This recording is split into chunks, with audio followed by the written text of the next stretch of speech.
हर हर महादेव दोस्तों, भक्ति सागर सोनिका चैनल में आप सबका स्वागत है, जिसमें हम आपको सुना रहे हैं शिव महापुराण की कथा का सप्तम खंड, जिसके कि हम आपको 30 तक अध्याय सुना चुके हैं, जिसमें हमने भोले बाबा के भिन्न भिन्न अवतारों का वर्णन सुना। और आज हम आपको सुनाएंगे 31वां अध्याय, जिसमें कि हम आपको महेश अवतार का वर्णन, अवधूतपति अवतार का वर्णन, हनुमान अवतार का वर्णन, रामावतार की कथा, रामचंद्र तथा अगस्त मुनि के संवाद की कथा, रामचंद्र जी द्वारा अगस्त मुनि की स्तुति, रामचंद्र जी द्वारा गोदावरी तट पर शिवलिंग की स्थापना का वर्णन और रामचंद्र जी द्वारा शिव जी की स्तुति और पूजा, शिव द्वारा रामचंद्र को ज्ञानोपदेश और अंजनी द्वारा अपने पुत्र को पर्वत से गिरा देने का वृत्तांत। तो ये 31 से 40 तक के अध्याय जो हम आपको सुनाएंगे। पीछे की कथा सुनने के लिए डिस्क्रिप्शन में हमारे लिंक दिए गए हैं, आप वहां जाकर सुन सकते हैं। और यदि अभी तक सब्सक्राइब नहीं किया है तो जल्दी से कीजिए, क्योंकि हम आपके लिए आगे और भी बहुत अच्छी अच्छी कथाएं लेकर आ रहे हैं। धन्यवाद। तो आइए कथा आरंभ करते हैं। 31वां अध्याय। ब्रह्मा जी ने कहा, नारद, एक दिन शिवजी तथा गिरजा दोनों संसारी जीवों के समान विहार करने की सम्मति कर भैरव को द्वार पर बिठा स्वयं अंतपुर में गए। एक दिन गिरजा मतवाली के समान घर से बाहर निकली, तब भैरव ने गिरजा को कुदृष्टि से देखा और बाहर जाने से रोक दिया। यह देखकर गिरजा ने अत्यंत क्रोधित होकर शिव जी की इच्छा अनुसार भैरव को शाप दिया कि भैरव, तू मेरा पुत्र होकर मुझे कुदृष्टि से देखता है, माता पुत्र का भाव छोड़ मनुष्य के समान कुमार्गी होना चाहता है, इसलिए तू मृत्युलोक में जाकर मनुष्य का शरीर धारण करेगा, तभी तू ऐसे पाप से छूटेगा। यह सुनकर भैरव बहुत दुखी हुआ। फिर उन्होंने अपनी लीला प्रदर्शित करने के लिए गिरजा को शाप दिया कि जो दशा हमारी हो वही दशा तुम्हारी भी हो। शिव जी दोनों की यह बात सुनकर बाहर निकल आए तथा हंसते हुए दोनों को समझाया। उसमें भैरव ने शिव जी से विनय की कि पिता, पृथ्वी पर मैं आपका पुत्र होकर उत्पन्न हूँ, इसीलिए शिव जी के साथ उनके सब पुत्रों को भी अवतार लेना पड़ा। बोलो शंकर भगवान की जय। 32वां अध्याय। ब्रह्मा जी बोले, नारद, मैं तुम्हें अवधूतपति अवतार की कथा सुनाता हूँ। एक दिन इंद्र ने सदाशिव के दर्शनों की इच्छा से सब देवता को एकत्रित किया। विचार किया कि हम सब देशों के राजा महाराजा हैं, हमको बहुत सी सामग्री सहित शिव जी से भेंट करनी चाहिए। इस प्रकार निश्चय कर उन्होंने अनेक प्रकार की सामग्री एकत्रित की। उसी समय 11 रुद्र, 12 सूर्य, 8 वसु, 13 विश्वदेव, समस्त मृदगण, सब दिक्पति देवता तथा मनीश्वर भली प्रकार सजकर बड़ी धूमधाम से एकत्र हो बृहस्पति को साथ लेकर शिव जी से मिलने के लिए चले। सभी प्रेम से मगन थे, कोई गाता था, कोई बजाता था, कोई हंसता था, कोई नाचता था। जब वे सब कैलाश पर्वत के निकट पहुंचे तो शिव ने इंद्र को ऐसा गर्व देखकर लीला के निमित्त अपना भयंकर रूप धारण किया। इंद्र ने उन अवधूत को देखकर प्रणाम किया और पूछा कि परमहंस, आप कौन है और कहाँ से आए? इसी समय शिव के पास से आ रहे हैं, कृपा करके आप हमें यह बताइए कि शिव जी इस समय कहाँ हैं तथा क्या कर रहे हैं, कहीं चले तो नहीं गए? इंद्र के प्रश्न का कोई उत्तर नहीं दिया अवधूत ने। और तब इंद्र ने पुनः उनसे पूछा, कृपा करके आप मुझे बतला दीजिए कि शिव कहाँ हैं। अवधूत से कई बार प्रश्न करने के बाद भी इंद्र को कोई उत्तर ना मिला। तब इंद्र ने क्रोधित होकर अपना वज्र उठाते हुए कहा, दुष्ट अवधूत, तू हमको उत्तर नहीं देता, मैं तुझको अपने वज्र से मार दूंगा, देखता हूँ कौन तेरी रक्षा करेगा। क्या कर इंद्र ने अवधूत पर वज्र चलाया। वह वज्र उनके कंठ में लगा, जिससे श्याम रंग का चिन्ह पड़ गया, परंतु वज्र भी उसी समय जलकर भस्म हो गया।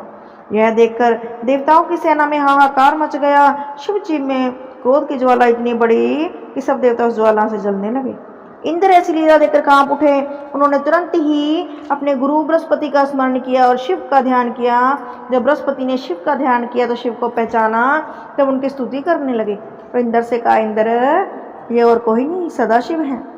इतना कहकर बृहस्पति ने शिव का अत्यंत आदर किया और ये सब आपके स्वामी हैं। तब इंद्र आदि सब देवताओं ने भी प्रेम के साथ शिव की स्तुति की। शिव की स्तुति सुनकर अत्यंत प्रसन्न हुए और बोले, इंद्र, हम तुम्हारी स्तुति सुनकर अत्यंत प्रसन्न हुए, अब तुम हमसे अपनी इच्छा सा वर मांगो।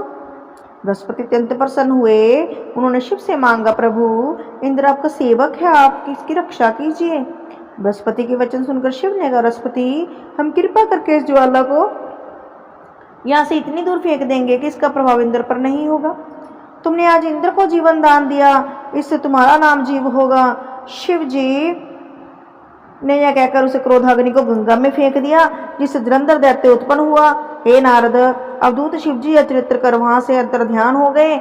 उस समय देवताओं को बहुत आनंद हुआ। लोग प्रसन्न होकर अपने अपने स्थान पर लौट गए और अवधूतेश्वर अवतार के चित्र का पाठ करेगा या सुनेगा दोनों लोक में अत्यंत आनंद प्राप्त करेगा। बोलो अवधूतेश्वर महादेव की जय।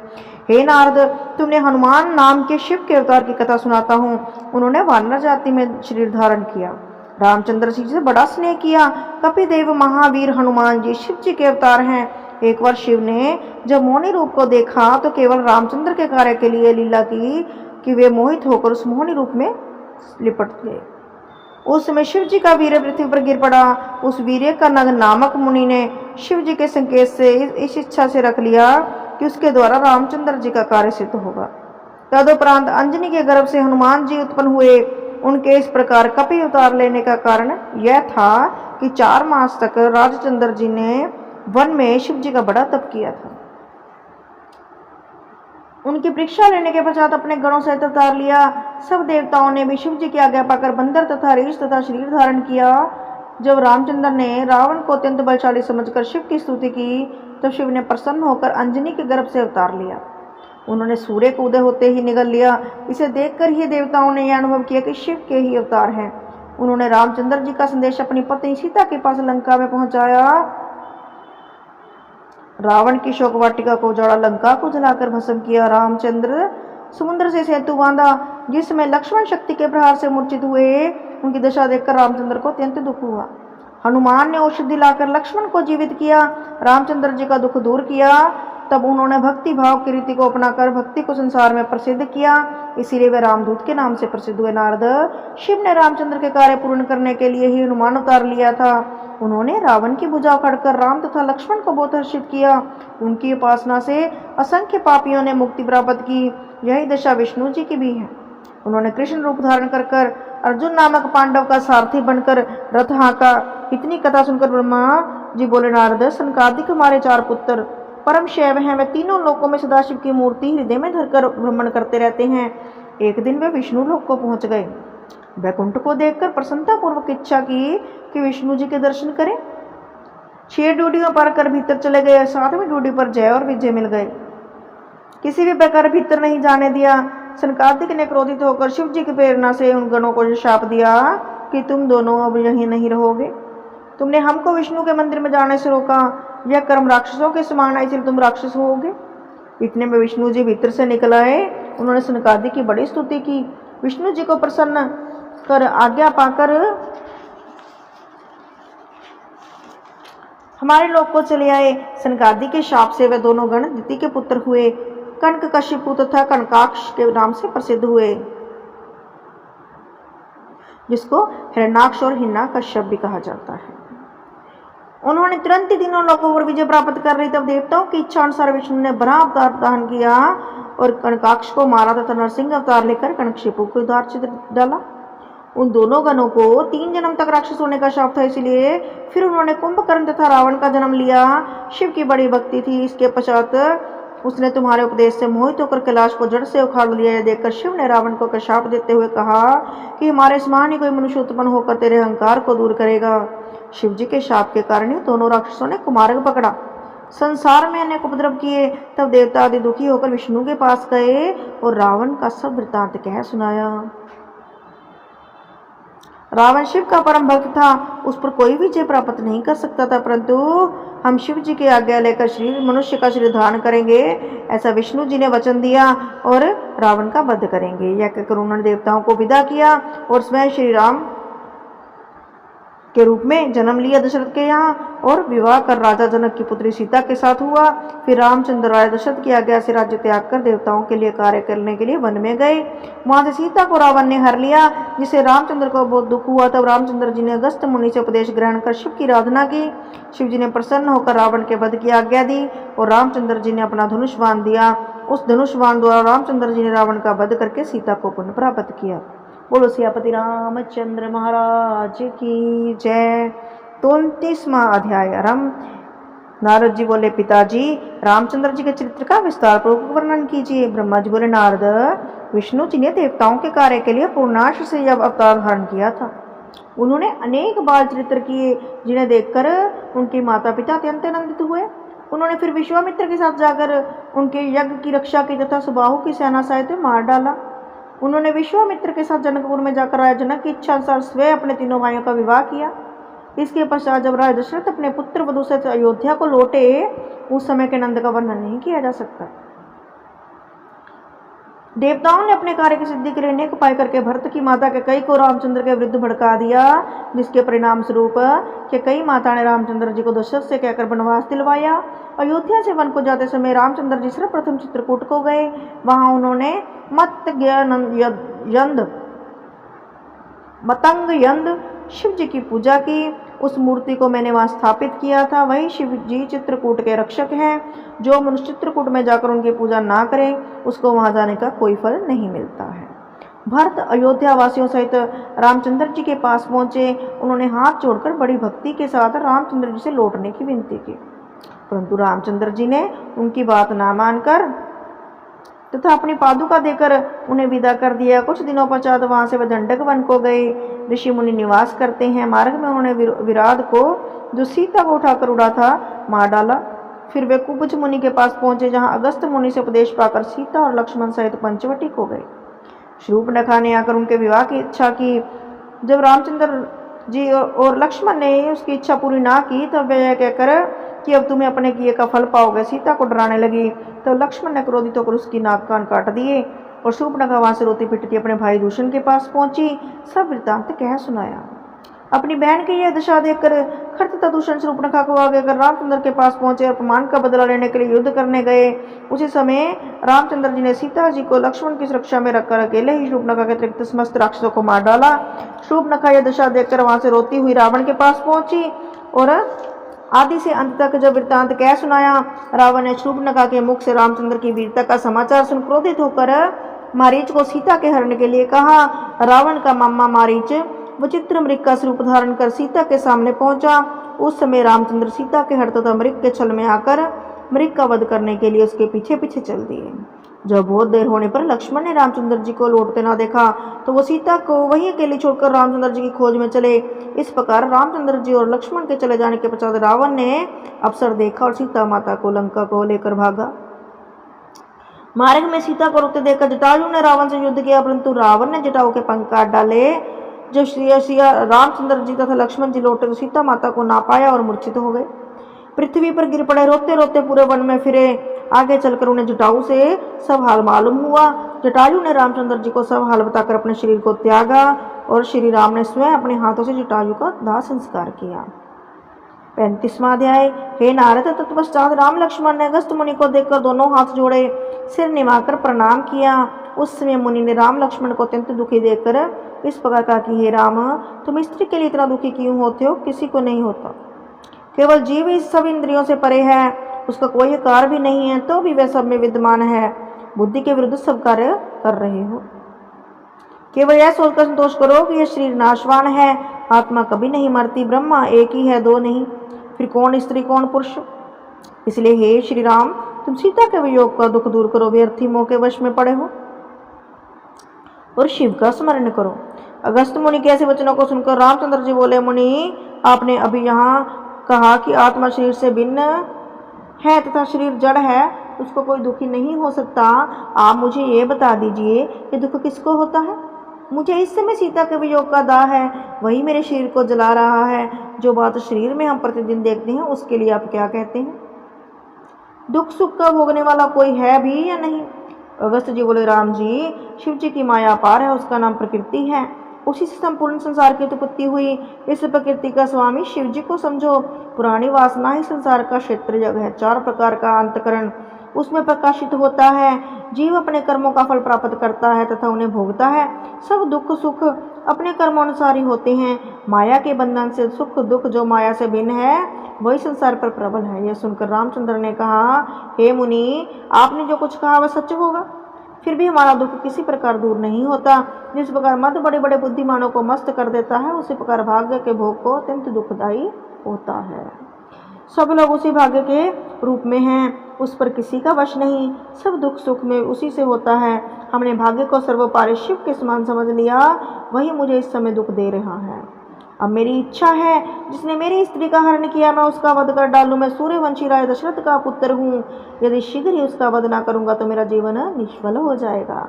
जब तक मैं सीता हरणकर्ता का वध नहीं करूंगा तब तक अग्नि शांत नहीं होगी। अहंकार पूर्ण वचनों को सुनकर अगस्त्य मुनि ने जान लिया कि उनका उपदेश निष्फल गया। उन्होंने अपने मन में कुछ क्रोध करके फिर इस प्रकार कहा कि राम, तुम जो शब्द कह रहे हो ना, तुम्हारा कोई दोष नहीं। शिव जी की माया के कारण कहा, क्योंकि सब देवता मुनि आदि उसी की माया में भटक रहे हैं। तुम अपनी स्त्री को प्राप्त करने के हेतु रावण का वध करना चाहते हो, परंतु रावण अत्यंत बलवान शक्तिशाली है। भला तुम उसकी लंका में पहुंचकर अपनी सीता को किस प्रकार प्राप्त करोगे? शिव की कृपा से वह संपूर्ण संसार का राजा बना हुआ है और उसे कोई भी मार नहीं सकता। रावण का दुर्ग स्वर्ण से बना है, कोई भी देवता दैत्य उसे नहीं जीत सकता। जिस रावण के पास करोड़ों चतुरंगिनी सेना विद्यमान है, तुम उसको कैसे जीतोगे? इतना कहकर अगस्त मुनि चुप। अगस्त मुनि के मुखों से ऐसे वचन सुनकर अपने नेत्रों में आंसू भरकर चरणों पर गिरकर और ठंडी श्वास लेते हुए राम विलाप करने लगे। उन्होंने हाथ जोड़कर मुनि से कहा कि मुनि, इस समय मैं दुख सागर में डूब रहा हूँ। उपदेश, ज्ञान और बुद्धि इस समय मेरे ऊपर को कोई प्रभाव नहीं पड़ रहा। मुझे वह उपाय बताइए जिसके द्वारा मैं सीता को प्राप्त कर सकूं। आप मुझे जो भी शिक्षा देंगे मैं स्वीकार करूंगा। हे नाथ, आप मुझे अपना सेवक जानकर क्रोध ना करें। रामचंद्र के ऐसे वचन सुनकर अगस्त मुनि ने शिव की माया को धन्य कहते हुए भगवान सदाशिव की स्तुति करते हुए उत्तर दिया, रामचंद्र जी, यदि अपनी मनोकामना पूर्ण करना चाहते हो ना, तो शिव जी की शरण में जाओ और उनकी प्रसन्नता के निमित्त कठिन तप करो। तुम्हारी सेवा से प्रसन्न होकर भोले बाबा रावण का पक्ष लेना छोड़ देंगे और तुम शीघ्र ही रावण पर चढ़ाई कर देना। अगस्त ऋषि के वचन सुनकर रामचंद्र ने प्रसन्न होकर कहा, प्रभु, संसार में समुद्र को मथने वाले तथा इल्लव के शत्रु के नाम में प्रसिद्ध हैं। अब कृपा करके मुझे शिव के मंत्र की दीक्षा दीजिए। यह सुनकर अगस्त ने शिव पूजन की युक्ति बताई। इस प्रकार श्री राम ने सर्वप्रथम मैं शिव पूजा की तिथिवार का वर्णन करता हूँ। अष्टमी अथवा चतुर्दशी शिव जी की तिथि के नाम से प्रसिद्ध है एवं एकादशी विष्णु जी की तिथि कहलाती है। अस्त शुक्ल पक्ष में इनमें से किसी भी तिथि में शिव का पूजन आरंभ करें। शिव पूजन का संकल्प करके अपने शरीर को श्वेत वस्त्रों से भूषित करें, भस्म लगावें। रामचंद्र भस्म लगाए बिना शिव के प्रसन्न नहीं होते, असिद्धि की प्राप्ति नहीं होती है। जब भस्म तथा रुद्राक्ष धारण कर चुके तब व्रत रखकर सर्वप्रथम इस प्रकार ध्यान धरें, शिव जी गौर शरीर संपूर्ण अंगों में भस्म रमाए हैं, जिनके वामंग में गिरजा विराजमान है और 5 मुख, 3 नेत्र, 4 भुजा, लाल रंग के जटाजूट संपूर्ण आभूषण धारण किए हुए हैं, जिन्हों के बदले सर्पों को लपेटे हैं, डमरू हाथ में लिए हुए हैं, दिगंबर ओढ़े हुए हैं, निर्भयता को धारण किए हुए हैं, जो करोड़ों सूर्य के समान परम प्रकाशवान तथा करोड़ों चंद्रमा के समान शीतल हैं, उन्हें मेरा साष्टांग प्रणाम है। बोलो शंकर भगवान की जय। इस प्रकार ध्यान धरकर शिव का पूजन करें तथा शिव शस्त्र नाम का पाठ करें। हे नारद, इतना कहकर अगस्त जी ने रामचंद्र जी को वेद लिखित शस्त्र नाम को बताया। फिर वे इस प्रकार बोले कि राम जी, यदि कोई भय उत्पन्न हो तो डरना मत, क्योंकि शिव सदैव तुम्हारे रक्षक बने रहेंगे। तुम्हारी सेवा से प्रसन्न होकर तुम्हें पाशुपत नामक अस्त्र देंगे, उसके द्वारा तुम अपने शत्रु को मारकर सीता को प्राप्त कर पाओगे। शिव की शरण में आता है उसे आनंद प्राप्त होता है। इस प्रकार कहकर अगस्त जी ने उन सब लोगों को वृतांत संक्षेप में कह सुनाया जिन्होंने शिव की सेवा करके अपने अपने मनोरथ पूर्ण किए। बोलो शंकर भगवान की जय। अगस्त जी से उपदेश प्राप्त करके रामचंद्र जी रामगिरी पर्वत पर आकर गोमती नदी के तट पर बैठ गए। फिर वे शिवलिंग की स्थापना कर भस्म रुद्राक्ष के धारण कर शिव का ध्यान करने लगे। सदाशिव की मूर्ति को अपने हृदय कमल में स्थापित किया। रामचंद्र जी ने शिव जी के जिस रूप का ध्यान किया उसका वर्णन इस प्रकार है, जिनकी कांति करोड़ों सूर्य के समान सुंदर है, जिनमें करोड़ों चंद्रमाओं के समान शीतलता है, जिनके 5 मुख, 3 नेत्र हैं, जिनकी 4 भुजाएं हैं, मस्तक पर चंद्रमान है, जो बागांबरी ओढ़ तथा सर्पों का जनेऊ पहने हैं, जिनकी कंठ में हलाहल की श्यामलता है, जिनके दोनों चरण कमल के समान कोमल है, सुंदर हैं, जो अपने घोर शरीर को भस्म रमाए हैं, दयालुनाद प्रमेय विनाशी दित्वे विद्या हर्ष सद तथा धर्म के साक्षात स्वरूप हैं। वे शिव जी अपने भक्तों पर अत्यंत दया करें। हे नारद, शिव के ऐसे स्वरूप का ध्यान धरकर रामचंद्र जी शिव शस्त्र नाम का जप करने लगे। उन्होंने वन के पुष्प तथा कंद मूल खाकर 4 मास व्यतीत कर दिए। उस समय शिव जी ने रामचंद्र जी की परीक्षा लेनी चाहिए। तो जिस प्रकार समुद्र प्रलय काल आने पर अपनी मर्यादा को त्याग देता है और उस समय जैसा भयानक शब्द होता है, उसी के समान एक घोर शब्द उस स्थान पर हुआ जहाँ रामचंद्र जी बैठे हुए शिव का ध्यान कर रहे थे। उस शब्द को सुनकर रामचंद्र जी ने चारों ओर देखा, परंतु उन्हें कोई भी दिखाई ना दिया।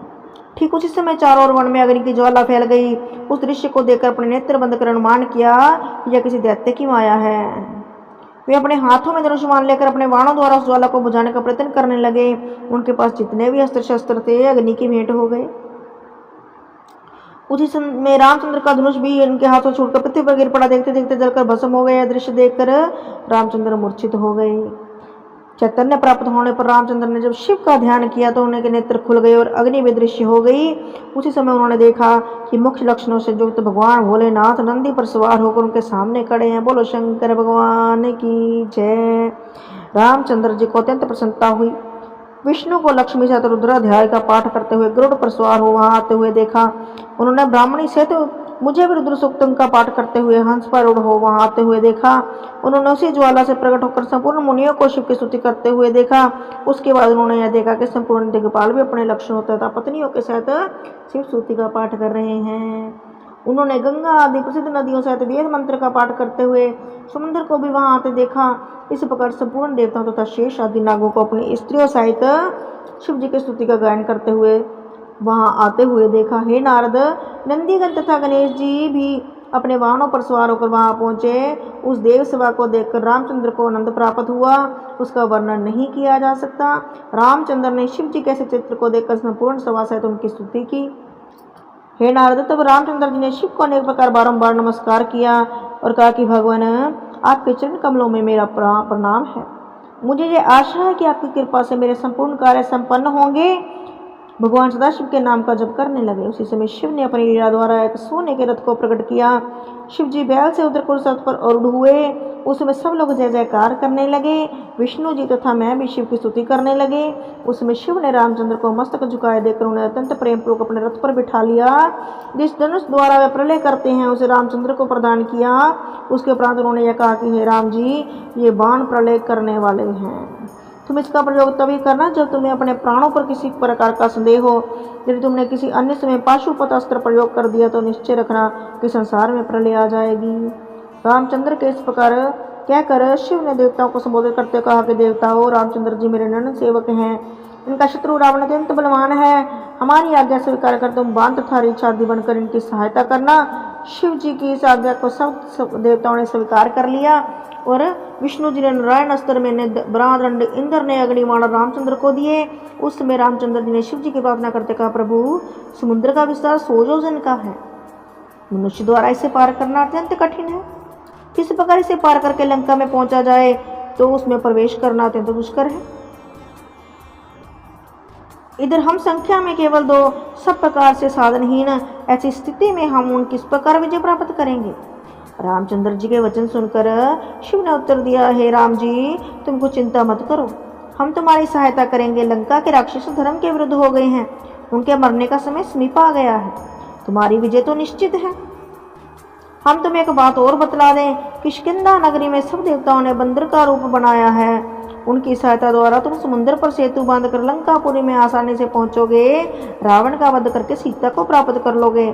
शिव के शिरमुख से ऐसे वचन सुनकर राम ने कहा, प्रभु, आपकी कृपा से सब कार्य तो हो जाएंगे, परंतु मेरी इच्छा है कि आप अपने अंश द्वारा किसी को उत्पन्न करके मेरे साथ अवश्य भेजें, जिससे मेरा कार्य संपन्न हो। शिव बोले, हे राम जी, रुद्र के अंश द्वारा हनुमान का अवतार हो चुका है। हनुमान तुम्हारे साथ रहकर भी सभी कार्यों में सहयोग प्रदान करेंगे। उनके साथ रहने से तुम्हें कुछ भी श्रम नहीं उठाना पड़ेगा। हे नारद, इतना कहकर शिव ने रामचंद्र जी को तत्व ज्ञान उपदेश दिया। अंतर ध्यान हो गए। रामचंद्र जी ने अगस्त मुनि के समीप पहुंचकर उनसे सब हाल कहा। उस वृत्तांत को सुनकर प्रसन्न हो रामचंद्र जी से इस प्रकार बोले, हे रामचंद्र, अब तुम्हारे सभी कार्य सिद्ध हो जाएंगे, क्योंकि जिस पर शिव जी प्रसन्न होते हैं उसका दुख अवश्य नष्ट हो जाता है। इस बात को स्वीकार कर रामचंद्र लक्ष्मण के साथ ऋषमुख पर्वत की ओर चले। वहाँ शिव की कथा अनुसार उनकी हनुमान से भेंट हुई। हनुमान ने रामचंद्र जी के सभी कार्य में सहायता प्रदान की। परिणाम स्वरूप रावण का संहार हुआ। रामचंद्र ने सीता को पुनः प्राप्त किया। इतनी कथा सुनकर नारद जी ने कहा, पिताजी, मेरी यह अभिलाषा है कि मैं हनुमान का संपूर्ण वृत्तांत विस्तार पूर्वक सुनूं। नारद, 7 द्वीपों में पहले द्वीप का नाम जम्बू द्वीप है। जम्बू द्वीप के 9 खंड हैं। उन 9 खंडों में से जिस खंड का नाम किम पुरुष है, वहाँ केसरी नामक एक वानरों के राजा निवास करते थे। शिव के परम भक्त सत्यवादी निष्पाप थे। उनके 16 वर्षीय पत्नी का नाम अंजनी था। वह बड़ी पतिव्रता थी।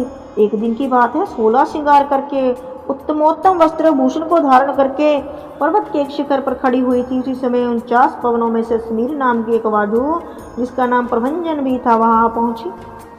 अंजनी के स्वरूप को देखते हुए मोहित हो गया और वह काम से पीड़ित हो सूक्ष्म रूप धारण कर उसके शरीर में प्रवेश कर गया। अंजनी को जब अपना शरीर कुछ भारी मालूम हुआ तो उसने विचार किया कि मेरे पति के अतिरिक्त यह कौन सामान्य मनुष्य है जो मेरे शरीर को स्पर्श कर रहा है। जब उसे कुछ ज्ञात ना हुआ तो वह उसे अज्ञान व्यक्ति को संबोधित करते हुए इस प्रकार बोला कि हे देवता, तुम कौन हो जो मेरे शरीर का इस प्रकार स्पर्श कर रहे हो? तुम निष्पाप होकर मेरे सम्मुख प्रकट हो तथा मुझे अपना शरीर दिखाओ। अंजनी के इस कथन को सुनकर प्रभंजन अत्यंत भयभीत हो अपना वास्तविक स्वरूप धारण कर उसके सम्मुख आ खड़ा हुआ। हे अंजनी, मैं काम के वशीभूत हो तुम्हारे शरीर में प्रवेश कर गया। मैं इंद्र का भाई प्रभंजन हूँ। मेरे स्पर्श से किसी को कुछ भी पाप नहीं लगता। मैंने सच्चिदानंद ब्रह्म के समान तुम्हें यहाँ आकर अपना दर्शन दिया है। तुम किसी प्रकार का संदेह मत करो। भगवान सदाशिव जी की इच्छा अत्यंत बलवान है। मैं तुमसे यह प्रार्थना करता हूँ कि तुम मेरे अपराध पर ध्यान ना दो, क्योंकि मेरे स्पर्श के कारण तुम्हें किसी प्रकार का पाप नहीं लगेगा। हे देवी, यह भी स्पष्ट है कि देवताओं की इच्छा फल दिए बिना नहीं रहती। तुम्हारे गर्भ से शिव के अंश द्वारा एक अत्यंत बलवान पुत्र जन्म लेगा।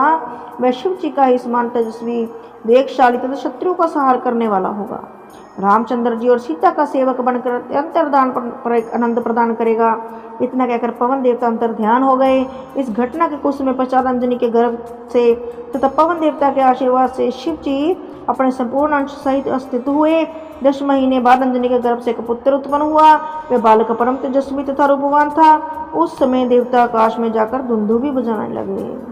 बोलो हनुमान जी पवन सुत हनुमान की जय। 40वां अध्याय। हे नारद, जिस समय उस बालक ने जन्म लिया घटित घटनाएं घटी। अंजनी ने यह देखा कि पवन देवता के कथन अनुसार उस बालक में शिव का मुख्य कोई लक्षण नहीं, उसका स्वरूप भी बानर के समान है। अत्यंत दुखी होकर बालक को पर्वत के एक शिखर से नीचे फेंक दिया। यूं ही वह बालक उस पर्वत पर गिरा, यूं ही पर्वत खंड खंड हो गया, पताल में धंस गया। वह बालक जिस पृथ्वी पर गिरा उसके कुछ देर बाद उसके नेत्र आकाश की ओर जा टिके।